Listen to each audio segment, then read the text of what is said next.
Sixième dimanche de Pâques. Le Seigneur soit avec vous. Et avec votre esprit. Évangile de Jésus-Christ selon saint Jean. Gloire à toi, Seigneur.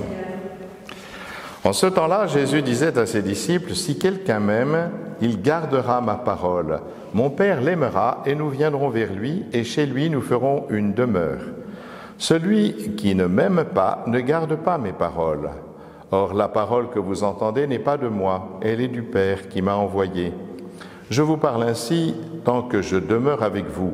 Mais le défenseur, l'Esprit Saint que le Père enverra en mon nom, lui, vous enseignera tout et il vous fera souvenir de tout ce que je vous ai dit.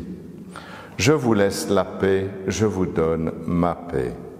Ce n'est pas à la manière du monde que je vous la donne. Que votre cœur ne soit pas bouleversé ni effrayé.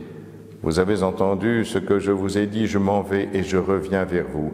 Si vous m'aimiez, vous seriez dans la joie puisque je pars vers le Père, car le Père est plus grand que moi. Je vous ai dit ces choses maintenant avant qu'elles n'arrivent. Ainsi, lorsqu'elles arriveront, vous croirez. Acclamons la parole de Dieu. Louange à toi, Seigneur Jésus.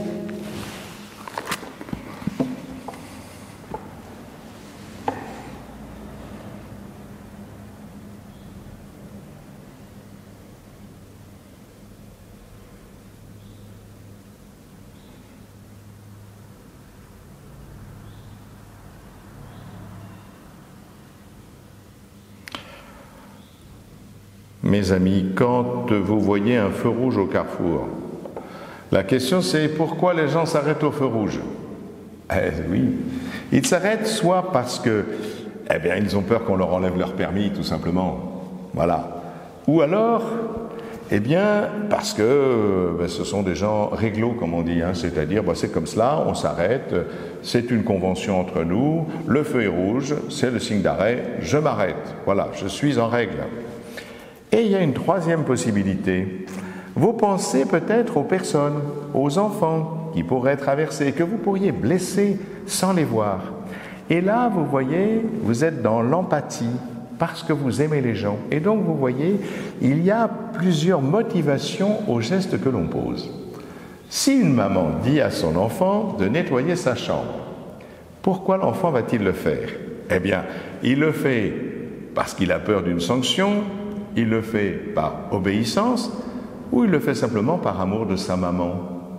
Et vous voyez, je pense que c'est important de comprendre cela parce que Dieu nous avait dit qu'il fallait obéir à ses commandements. Il nous avait dit cela. Et donc il avait demandé l'obéissance. Mais l'obéissance, ce n'est pas péjoratif, ce n'est pas tout à fait la soumission aveugle. Non, l'obéissance, obéir, ça vient de audire, ça veut dire mettre son oreille sous, c'est être à l'écoute. Et voilà, c'est important, l'écoute nécessite une attention prolongée, une réflexion et donc un choix.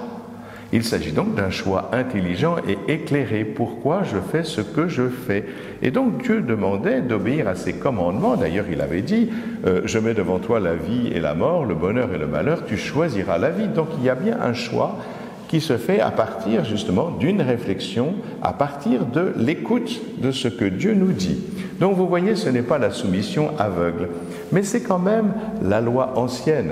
La loi ancienne, c'est écrit sur des tables de pierre, vous savez, par Moïse avec les commandements, et ils sont extérieurs à l'homme. Alors on les obéit, on obéit plus ou moins adéquatement, on sait que ce n'est pas très évident. Et là, Jésus dit autre chose. Vous avez remarqué, il ne dit pas « faites ceci », il dit « si vous m'aimez, si quelqu'un m'aime, il restera fidèle à ma parole ». Vous voyez, c'est un conditionnel. Pourquoi ? Parce qu'il s'agit, comme le prophète l'avait dit, de passer d'une loi écrite sur des tables de pierre, même qui s'adresse à l'intelligence humaine, à une loi qui est inscrite sur le cœur. Il faut, quand nous suivons le Christ, agir par amour. Et comment nous allons apprendre à agir par amour, passer de la loi extérieure à la loi intérieure ? Regardons les saints qui l'ont vécu.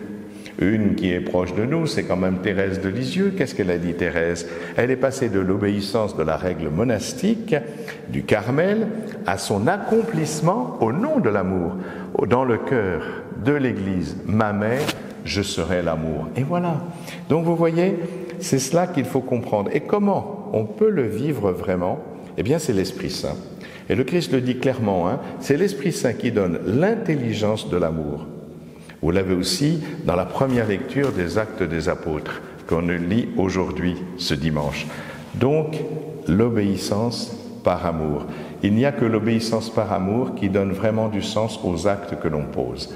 Alors, accueillons ce don de Dieu que le Christ nous a promis d'envoyer auprès du Père pour accomplir tout ce qu'il nous dit et de faire les choses justement comme il convient de le faire, c'est-à-dire par amour, frères et sœurs.